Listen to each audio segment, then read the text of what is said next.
ọ̀rọ̀ Bísọ́lá Badmus ẹ má gbé wọ ọ̀rọ̀ Wasiu Ayinde lóòótọ́ lára Bísọ́lá Badmus ò yá ṣùgbọ́n àwọn kẹ́ ti ń jáde blogger kankan tẹ̀ pè mí one Mr. Leyele is also a blogger he called me pé òun gbọ́ nǹkan báyìí pé ìrònú pé ọ̀gá wa bàbá wa Alhaji Wasiu Ayinde ó fún Bísọ́lá lóyún ṣùgbọ́n kò gbà ọbẹ̀ akíní kan ló fẹ́ ṣe Bísọ́lá léṣe wọ́n á níbo ni wọ́n ti ń gbọ́bọ̀ kúgbọ̀ mímọ́ tó máa ń ṣe àwọn ènìyàn ààrẹ èèyàn ò yá instead of us ká ṣùgbọ́n ẹ̀ bá ti máa dóòlà ẹ̀mí ẹ̀ ọ̀rọ̀ marital status ẹ̀ lẹ́tún gbé kiri ṣé èèyàn ló máa yẹ ká rẹ̀ yá ọ̀rọ̀ ó fẹ́ Wasiu kò fẹ́ Wasiu ṣé Wasiu tọ́jú ọmọ ṣé Wasiu tọ́jú ọmọ àárín wọn ni because ẹ̀ sí bẹ́ẹ̀ ń gbà tí wọ́n bára wọn sùn ẹ̀jẹ̀ agreement wà ní àárín wọn gbogbo alámọ̀ pé àwọn ọ̀gá wo olórin àwọn máa ń bímọ kiri ni bébí mama máa ń pọ̀ ṣùgbọ́n kẹ́tí wọ́n máa ń fẹ́ràn ọ̀pọ̀lọpọ̀ wọn sí ni pé bí wọ́n ṣe bébí mama tó pọ̀ tó wọ́n máa ń tọ́jú àwọn ọmọ tó pa àwọn àti bébí mama wọn pọ̀ so ẹ jẹ́ ká fi ìyẹn sílẹ̀ ẹ má jẹ́ ká tẹ̀ tí lọ sọ́dún sí ọ̀rọ̀ pé ṣé Wasiu ló ná ọmọ wẹ̀ ṣé Wasiu ń tọ́jú ẹ̀ ṣé Wasiu tọ́jú ẹ̀ torí òun gẹ́gẹ́ ti sọ nínú fídíò ẹ̀ tí mo fún mi pé Alhaji Wasiu ń gbìyànjú lẹ́yìn ìgbà téèyàn ti sọ pé Alhaji Wasiu ń gbìyànjú tẹ́fi tára yín gbọ́ èwo tí wọ́n ní pé ẹ̀fọn drag Wasiu Ayinde sí ṣùgbọ́n bẹ́ẹ̀ yẹn kọ́ ni mò ń lọ ta ni Bísọ́lá Badmus jẹ́ ọ̀kan náà àwọn òṣèré wa tọ́lọ́ ń gbà fún wọ́n ní kẹ́pẹ́ ọdún mẹ́ta sẹ́yìn láti pé àfi bẹ́ẹ̀ rí nínú eré mọ́ nígbà tọ́lọ́ ń gbà fún ọmọbìnrin orí gbẹmugbẹmu ni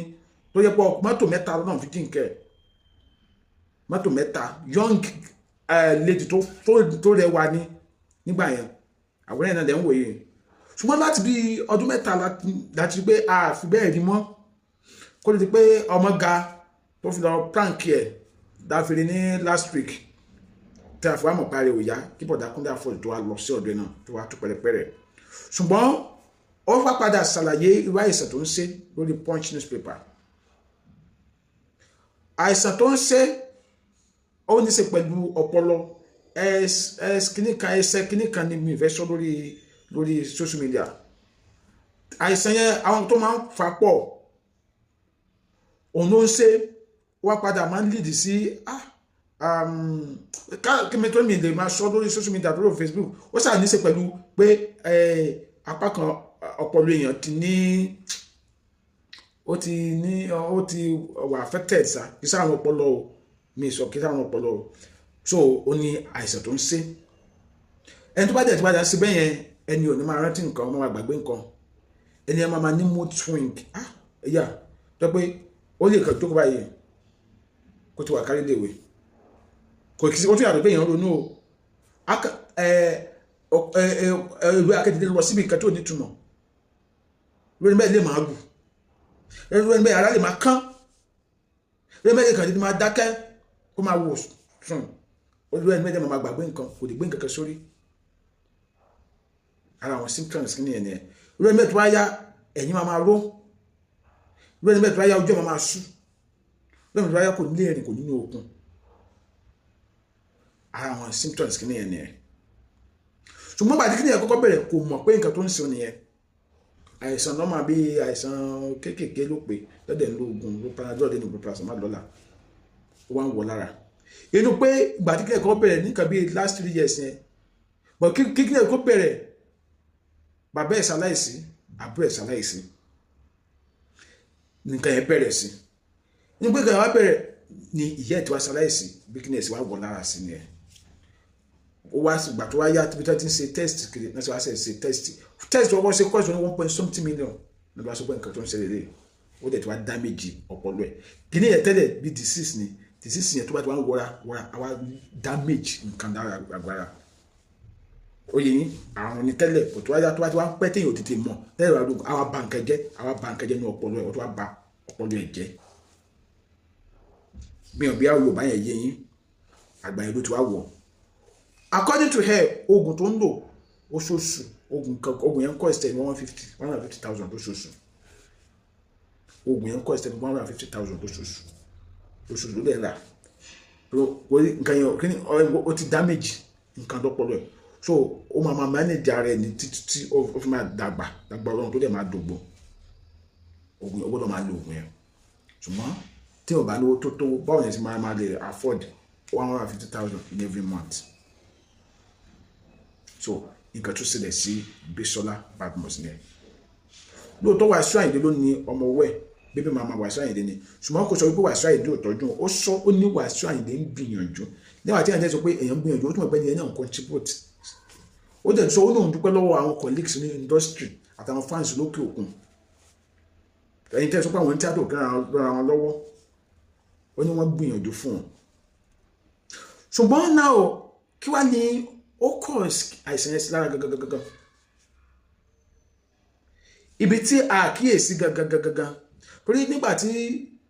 bọ̀dá Kúnlé bèrè lọ́wọ́ pé kí ló máa ń fa àìsàn ó ní ìrònú ni bọ̀dá Kúnlé àfọdà ní kí ló ń rò ó ní àbí tẹ́lẹ̀ méjọ́lì nǹkan tó máa ń fa àìsàn yẹn ó ní ìrònú ṣe nígbà míì kì í ṣe ẹ̀jẹ̀ ríru nìkan ni ìrònú ń fa o ìrònú tó bá ti gbáyàn lára ṣe ń pé ìrònú ń fa àìsàn kíndìnrín sá ẹ mọ̀ ìrònú máa ń fa àìsàn kíndìnrín ẹgbẹ̀rún àwọn dókítà dáadáa kí ìrònú yẹn bá tó bá gbọ̀yàn lára jù ibi tó bá gbà kọjá lára èèyàn ibi ò ní fara rọ ẹlẹ́mi tí ìrònú yẹn bá wọ ara ẹ̀ ó lè jẹ́ ọpọlọ ẹ̀ ló máa bàjẹ́ ẹlẹ́mi tó bá wọ ara ẹ̀ níbi tó bá gbà kọjá ó lè jẹ́ ẹ̀jẹ̀ ríru ló máa fún ẹlẹ́mi ó lè fún àìsàn kíndìnrín ìrònú kí ló dé wà tí Bísọ́lá ṣe ń ronú kì í sọ̀rọ̀ Wasiu Ayinde yẹ kó ronú ẹ̀yin náà wo èèyàn ní ìyá bàbá òun ṣaláìsí àbúrò òun ṣaláìsí ìyá òun tún ṣaláìsí mi ìdẹ̀rẹ̀ pé ọdún yẹn ju ọdún kan sọdún méjì lọ báwo ni o ṣe ní ronú kò sí àronú rí ẹ̀mọ̀ àti wọn kọ síra ẹ̀mọ̀ àti tó kọ síra kò sí àronú olùsí bàbá ẹ̀ olùsí ìyá ẹ̀ olùsí àbúrò ẹ̀ kò sí bí o ṣe ní ronú nǹkan yẹn ló dagúnlẹ̀ kí sọ̀rọ̀ Wasiu Ayinde ìdẹ́yẹ tó pé àwa tí a bá wà ní àyíká àwọn tí nǹkan mẹ́ẹ̀ bá ṣe ẹ jẹ́ ká sá gbogbo létà lè sá láti múnú wọn dùn èmi bá tẹ̀ bẹ̀ wá fún kankan ẹni tí nǹkan bá ti ṣe ní torí kìí ṣe gbogbo ẹ̀ lórí ara gba nǹkan kìí ṣe gbogbo ẹni mẹ́rin àjọ pé tí nǹkan bá ṣẹlẹ̀ sí báyìí omi lè máa jà lójú ẹ̀ ṣùgbọ́n irú nǹkan tó máa ń resort sí lélẹ̀ tó ló máa ronú nínú ẹ̀ náà ni bí ya ká ní health system wa dáa lórílẹ̀‐èdè wa ni kí ní òní wọ̀ lára number one medical check-up ó ṣe kókó lóòrèkóòrè ẹlòmíì nígbà tí àìsàn bá tó wọ̀ lára ló tó máa ń lọ sí lọ sí medical check-up kó ní máa fẹ́ ó dáa kó ṣe medical check-up àfẹ́ medical check-up ni pé nǹkan yóò ní wọ̀ ẹ́ lára so wàá tètè rí oògùn kojú ẹ̀ oògùn á tètè káwọ́ nǹkan yẹn wọ́n ká nígbà tí kìíní ìbẹ̀rẹ̀ kó tó damage nǹkan tó damage náà pọ̀ yẹn àá ti dáhùn oògùn tó tó wọ́n tó yẹn tó máa ṣe kojú ẹ̀ mi ò bí understand mi àkọ́kọ́ nìyẹn ẹ̀kejì ni pé irú àwọn tí ẹ bá gbé nǹkan bí bẹ́ẹ̀ yẹn ṣẹlẹ̀ sí pé nǹkan òjijì bẹ́ẹ̀ yẹn ẹ jọ̀ọ́ ẹ má yẹ ká kàn fún wọn sílẹ̀ pé àti pàrọwà fún kò sunkún mọ́ ẹ má yàgbé fún wọn sílẹ̀ kódà ìtọ́ta ní fún wọn ó kọjá àti pàrọwà fún àkóyẹ gan ló yẹ ká gbé wọn lọ sí hospital ká sì medical check-up so nígbà yẹn wọ́n á ti lè mọ̀ pé nǹkan báyìí ò nínú ìrònú tó lò yẹn o kí báyìí ti ṣẹlẹ̀ wọ́n á ti lè fi oògùn tó wọn kojú ẹ̀ ṣùgbọ́n sọ pé health system wa ọ̀dọ̀ orílẹ̀-èdè wa kò dá nǹkan tó ṣẹlẹ̀ sí Bísọ́lá nìyẹn Bísọ́lá tó yẹ pé ọmọ tó rí gbẹ̀ngbẹ̀ngbẹ̀ fún ìtúndò tẹ́lẹ̀ ẹ̀wọ̀n nǹkan tó kù gbọ̀ngàn gbàdúrà pé ọlọ́run àbáwá dóòlà ẹ̀ ọ̀nà àdé ìwòsàn lórúkọ Jésù ọ̀nà àdáwọlé ẹ bá gbàdúrà fún ni ẹ má tún drag ọ̀rọ̀ pé Wasiu Ayinde gbàkà ẹ má tún dá ìrònú kún ìrònú tó wà lára ẹ̀ nǹkan tó ń ṣe kò nílò kéèyàn tó máa ronú kò ní ìdìrònú ó ní ìdíkàwọn tó wà ní kó máa rí nǹkan ìdùnnú ó máa rí nǹkan ìdùnnú kódà bí tó kíni ẹ̀bùrú sí ìwé ẹni bẹ́ẹ̀ gbọ́dọ̀ máa lọ sórí social media fájà máa lọ sórí social media nǹkan tó yẹ pé nǹkan tó mú èèyàn dùn ló máa rí níbi tó fẹ́ lọ ni tó tẹ́ bá tó ń drag ọ̀rọ̀ nìkan tẹ̀ ń sọ mo tẹ̀ wo fídíò nìkan sọ̀rọ̀ lẹ́kọ̀ọ́ yẹn mo gbà wípé máa fi picture rẹ̀ Bísọ́lá ìwọ ọmọ tó fẹ́ tó rẹwà sọ́nà lórí ẹ̀kọ́ lọ fẹ́ sẹ́nu wá sẹ́ so yẹ kẹ́ tó máa dá ìbànújẹ́ sínú ọkàn ẹ̀ ni nǹkan tó ṣe nǹkan tó ṣe ni nǹkan tó ṣe kò gbọdọ̀ bínú kò gbọdọ̀ máa bínú tó bá tẹ̀ ń bínú orí máa fọ́ ni tó bá ní àbájáde ti ń fọ ojú ẹ̀ lọ́tẹ̀ máa sùn immediately tẹ́lẹ̀ dákún nǹkan tó wà lára ẹ̀ ni ṣé àpẹẹrẹ ẹ̀kẹ́ máa blame wípé sí Wasiu Ayinde ló yẹ kó bímọ fún èwo ló kàn yín bẹ́ẹ̀ èwo ta ni wọ́n bímọ tiẹ̀ fún ewo ló kàn kan pé àwọn mi ò kàn kí ṣe làkàyè lórí social media yìí o ọlọ́mọ máa fún afọ ọlọ́mọ àgọ́ alẹ́ ayé lọ́wọ́ o ẹlẹ́mí tí ò tó sọ̀rọ̀ sí bí sọ́dọ̀ máa ń sọ̀rọ̀ sí ṣé wàá sí àyìnbí kó bímọ fún wàá sí àyìnbí kó máa ń pín ọmọ kiri ní bí sọ́dọ̀ dojú tì wá bákàwùkà ewo ló kàn yín bẹ́ẹ̀ stage tí àǹtí yẹn wà lẹ́tàlẹ̀ mo rò pé gbọ́ máa gbàdúrà fún ẹni tó bá ní tọrọ ẹni tó bá ní kọ́bọ̀ ká máa dá fún ni ká lè dólẹ̀ mí ẹ̀ kódà àwọn kan ti sọ fún wa pé bí àwọn máa ń ṣe iṣẹ́ abẹ fún iṣẹ́ abẹ kìíní yẹn mo google ẹ̀ náà wọ́n ní ó ṣe é ṣe kán lè ṣe abẹ ẹ̀sìn ní Amẹ́ríkà tàbí UK túmọ̀ èrú ń bà àìgbówó ẹ̀dẹ̀ pọ̀ so bá ṣe dọ́là kẹ́ máa fọlá bí ìlú ẹ̀ka dọ́là òun náà kí pé kẹ́ máa bu ẹ fi sílẹ̀ máa bu kò sẹ́ni tó ní tiẹ̀ lára kò sẹ́ni tó ní tiẹ̀ lára kí ló ṣe kí ló ṣe ó fẹ́ wà sáyìn dẹ̀ ó fẹ́ wà sáyìn dẹ̀ ṣé wà sáyìn sọ fún mi pé òun kọkùnrin mọ́ ni wọn làwọn ṣe fẹ́ra mọ́ ni àbẹ́rẹ́ gbọ́ pé ọkùnrin kan sọ pé òun fẹ́ràn tẹ́lẹ̀ pé wà sílẹ̀ torí wà sílẹ̀ sí kúrò nílé òun ẹ̀dá mi lọ a ní ìyá yẹn ṣaláìsí bàbá ẹ̀ ṣaláìsí abúlé ẹ̀ tún ṣaláìsí báwo ni ẹni bẹ́ẹ̀ ò ti ní ronú báwo ni ẹni bẹ́ẹ̀ ò ti ní fèrè oríṣiríṣi léṣe ọlọ́mọ yẹ ká ló gbin ìdààmú náà ẹ tẹ pítẹ fún yẹn àbí ẹ tí yín dìgbà tó ń sọ ni ẹ tẹ pítẹ fún yẹn pé irú nǹkan bẹ́ẹ̀ ṣẹlẹ̀ sí ẹ wá tún drag ẹ jọ ẹ ṣọ́ra yín o ẹ ṣọ́ra yín o ẹ ṣọ́ra yín ẹ fi lọ́rùn sílẹ̀ ẹ jọ gbogbo ọmọ Nàìjíríà rere gbogbo nǹkan ló ń ṣe papọ̀ fúnra fún rere o ẹ tẹ́ bá ní owó láti fi support Bísọ́lá ẹ máa bá gbàdúrà fún kọ́lọ́n ọba lọ́jọ́ èní kó bá dólẹ̀ mí ẹ̀ kọ́lọ́n jọ ọlọ́run tó jẹ́ olùwòsàn lójú ọ̀run bá wò sàn Dr. Jesus kó bá wo Bísọ́lá nípa agbára ìyanu ọlọ́run ju òye wa lọ kí káìsàn yẹn kó pòrá náà agbára ẹ̀ ẹjọ́ máa bá gbàdúrà fún ẹni tọ́lọ́ bá dẹ̀ sọ wípé owó náà lè fẹ́ fi ràn lọ́wọ́ ẹ lè reach out sí ọ̀gá Kúnlé Afọ́ọ̀d ẹ bá ti tẹ́lá dẹ̀ nídìí nọ́mbà wọn náà a lè ṣèrànlọ́wọ́ yẹn so àwọn ẹni tá a mọ̀ pé ó fẹ́ ṣe ni o kì í ṣe ẹni tó kàn fẹ́ gba nọ́mbà Kúnlé Afọ́ọ̀d láti máa disturb Kúnlé Afọ́ọ̀d o jẹ́ pé ó fẹ́ ṣe fún Bísọ́lá Badmus ó dẹ̀ nílò nọ́mbà Kúnlé Afọ́ọ̀d so wàá lè pe Kúnlé Afọ́ọ̀d fúnra wọn wàá dẹ̀ lè sọ fún wọn pé mo fẹ́ fún Bísọ́lá Badmus ní òye báyìí òun yẹn á lè lọ directly to her so láti fi ràn lọ́wọ́ because medication tó ń take is 150,000 lóṣooṣù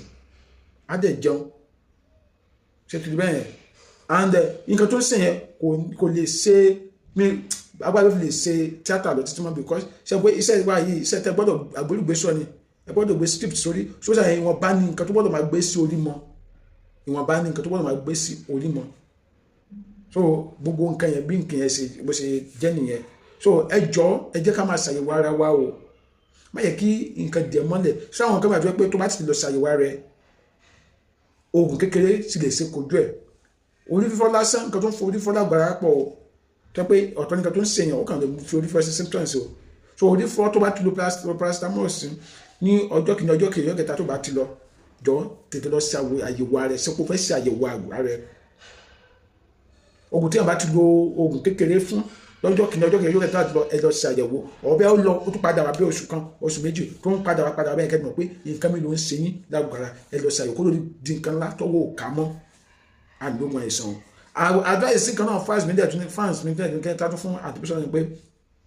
bá bá ṣe ń lo medical ẹ tún súnmọ́ Ọlọ́run ọba torí ilé ayé táwa tó ẹnìkan tẹ̀ sọ ọ́ ni wọ́n máa ń fi sèèyàn náà ayé òní fẹ́ ẹ̀sẹ̀ búburú sí wa lórúkọ Jésù ọ̀fà